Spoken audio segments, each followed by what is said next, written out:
Hi, it's Shane here from ITTN. I'm coming to you today from the very luxurious surroundings of the Shelburne Hotel. So I'm meeting up with two guests, both from Oceania Cruise Lines. So one you'll be very familiar with, David Sanderson, who spent many years working for NCL Cruise Lines, and the other is Louise Craddock. She's the Director of Sales for the UK and Ireland for this fantastic luxury cruise line.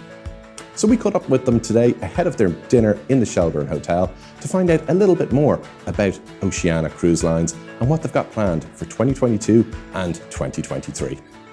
Louise and David, thanks so much for taking the time out to join me today.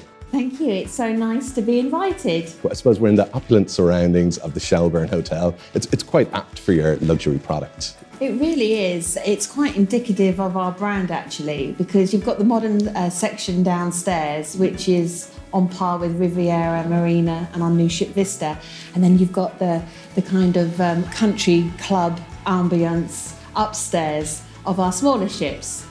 So we have Sirena, Regatta Nautica and Insignia, and they're more of a country house hotel kind of ambience. Right. And for those out there that might not know a huge amount about Oceania Cruises, can you tell us a little bit about the brand? Yes, well, we've been operating since 2002, so we're relatively a new cruise line. And we have 7 ships in total. So the 4 smaller ships, which only look after 680 guests. And then we have 2 mid-sized ships looking after 1,250 guests. And then we have a brand new baby coming next year, and she's going to be looking after 1,200 passengers. But for us, it's really about, our 4 key pillars really are about service. So we have a very high staff to guest ratio. It's about cuisine, which we'll talk a little bit more about later. Our strapline is the finest cuisine at sea. It's about the ambiance. It's incredibly relaxed on board, very casually elegant dress code. I mean, you look amazing. You can come on Oceania right now, but it's that very laid back, comfortable feel. No kids clubs, no photographers. And then it's about the destinations that we go to. So 450 destinations worldwide, lots of overnight stays, lots of longer time in port, and we visit the smaller, more boutique ports of call that the larger ships don't go to. Yeah, because I was just going to say that's the key benefit of the smaller ship. You can get those more interesting itineraries. Oh, it's beautiful. And, there's nothing nicer than even being in the Mediterranean, being able to get into Qatar or having an overnight in Saint-Tropez. And we pretty much have overnights on most of our destinations. And that's what people want. You're going to go back to the Med time after time. Where can you go to next? And we really do have some exciting ports in our portfolio. And I suppose the other big news with Oceania is, the arrival of David Sanderson. The biggest news of the year. Yeah. Or should I say the award-winning David Sanderson? You're too kind. For those that don't know about it, David picked up a really impressive award of winning COVID-19 hero. Yeah, it was a COVID champion back in Scotland at an awards we had in November that I looked after the trade and did a good job. So that was a really nice thing to get from a personal point of view, And so how are you finding things now with Oceania? It's kind of, I suppose you're in the same family, but it's quite a different product. It's very different in as much as Lewis said, we've got fewer ships, they're smaller ships. Our booking lead-in time is further out than short in. It's just getting our head round about what a different product is like and looking for those bespoke agents and clients that want to look at something a wee bit different. It's a beautiful product, and as Lou said, the quality of the food and the standard of service on board is very different from a lot of companies. So it's something great to get my teeth stuck into with the Irish market, definitely. So are you going to miss the go-karts? I was never any good on the go-karts anyway, Shane. Brilliant. And so, Louise, you touched on the cuisine offerings on the ship. So do you want to tell us a little bit more about that? Well, firstly, Oceania pretty much spend more on the food than any other cruise line. It really is our key selling point. And our strapline is the finest cuisine at sea. Like David, we have won pretty much every award in the food category going. And, we hire the chefs from the best hotels and the best restaurants worldwide. We have more chefs per passenger than most other cruise lines. We have more galley space than most other cruise lines. And we source the ingredients worldwide, so we have a really high cost. So we're able to deliver on this amazing foodie experience. And what's great is that all of the specialty restaurants are included. Oh, wow. So we've got kind of 4 key signature restaurants. The steakhouse, which is Polo Grill. Oh my gosh, Shane, you will love this. I hope you like a good steak. Please don't tell me you're a vegetarian now. Sorry if you are. Just amazing. We have our own farm in Colorado that we source our own beef from. And we have an association with a seafood farm in Maine. So we get all our lobster, all the seafood comes from this one distributor, and they only distribute to us. So, Polo Grill, this like New York style steakhouse. We've got Toscana, which is gourmet Italian food. Red Ginger, which is this Asian fusion. And it's like a dining experience like no other. My mouth's watering, sorry. And then we have Jacques, which is a French restaurant, but it's not nouvelle cuisine. It's really hearty French food. But then, a la carte menus that change every day in the grand dining room, the best burger you're ever going to eat in our Waves Grill. You can sit outside. We've talked about, those lovely boutique ports of call. You can have al fresco dining and just have a beautiful piece of swordfish or some sushi, pasta, whatever you fancy, and then just, sailing by the coastline.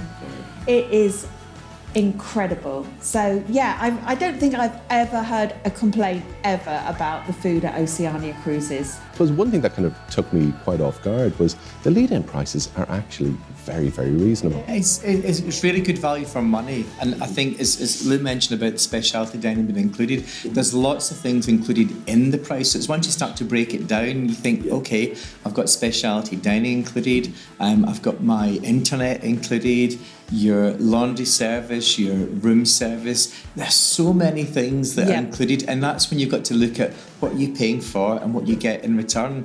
And the lovely thing that attracted me to the brand is the fact that you've got such a high quality, but it's so casual on board. Sure. You're not going to see somebody going around wearing a dinner suit in the evening or having a formal night. It's so relaxed on board for people that want to have that type of experience out at sea. We work with some fantastic brands on board, such as Bulgari, Ralph Lauren as well. So it is, as Lou said, like a lovely country club feel about the cruise. So we're really trying to get that into the mind of the travel trade across the board. Of it's not an old, it's stuffy formal brand. It's so chilled out. Yeah, it's really, really relaxed. Yeah, and it is. You've mentioned about the price, and David's mentioned about the inclusions. But this is a cruise and a holiday where we can bespoke the benefit to what the client wants. So we have our OLife Choice, which gives the guest the choice to have shipboard credit, or they can have some shore excursions, or they can have a drinks package. So what would you have, Shane? I'd say I'd lean towards the drinks package. From the sound of the ship, I don't think I want to leave it. But it just gives that element of flexibility. Mm-hmm. So we're almost a modular cruise lines where you can add in elements if you choose. Sure. Some of the cruise lines are all inclusive for shore excursions, but some guests going to the Caribbean, they're not going to want to go on tour every single day.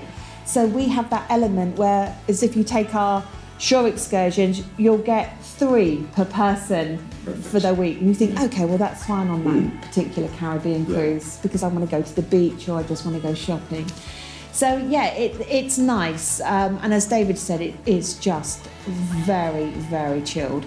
And you know, it's just those level of comfort, a bit like here again, the hotel, you know, getting into our beds last night. It was just beautiful, you know, the 2,000 thread count Egyptian cotton bed linens. We have the tranquility bed. We have, as David has mentioned, the Bulgari toiletries, the fluffy towels, the robes. So it's almost a home away from home. So, you know, our guest is going to get off and explore in the day and then just come back and have this beautiful stateroom, have this wonderful meal, and just be relaxed as well. So it's a great offering. So Louise, I can imagine from what you're saying, once you get that client on board, I can imagine them being quite loyal to your brand. Yes, I mean, we're very fortunate that we have a 72% repeat factor of guests. So, you know, that's a great start. But Shane, what's really fascinating at the moment, since the pandemic, we are seeing 50% new to brand guests coming to Oceania. So those guests that maybe have had a larger ship experience, that guest now hasn't travelled for a couple of years, so wants to spoil themselves, wants to treat, wants to upgrade. So we are really seeing a shift from mainstream cruise lines taking that step up. And, you know, at Oceania, we say that we are a premium cruise line, but there is quite a large step between mainstream and us. But what we like to do is get the guests on board and undersell ourselves a little bit, but then over-deliver when the guests get on board. Brilliant. And I'd say when it comes to itineraries, you seem to have quite interesting ones. Yeah, what's lovely about the itinerary, Shane, is that we've got such a combination across the world. So if you look at, say, Europe, for argument's sake, we may have like a 9-night from Barcelona to Civitavecchia. That's followed on by an 8-night from Civitavecchia to Athens. So it's voyage after voyage. So there's a lot of open jaw travel in there, and even a guest can add on too. So rather than doing a back-to-back, which is a repetition of the itinerary, is going on a longer cruise to see lots of different places. And even in the Irish market itself, the Med is such a stronghold over here for what the clients are looking for. We've got the Baltic Sea out of Copenhagen, Stockholm, Oslo, the California coast, some beautiful itineraries down there. Even looking at, say, the Far East, Seattle, you know, for Alaska, you got brilliant air uplift out of Dublin. So lots of brilliant places to be looking at, and the Caribbean. So the choice is endless. Well, it sounds absolutely fantastic. So David and Louise, thanks so much for taking the time out to chat to me today. Oh, thank you so much for having us. Yeah, absolutely. Cheers.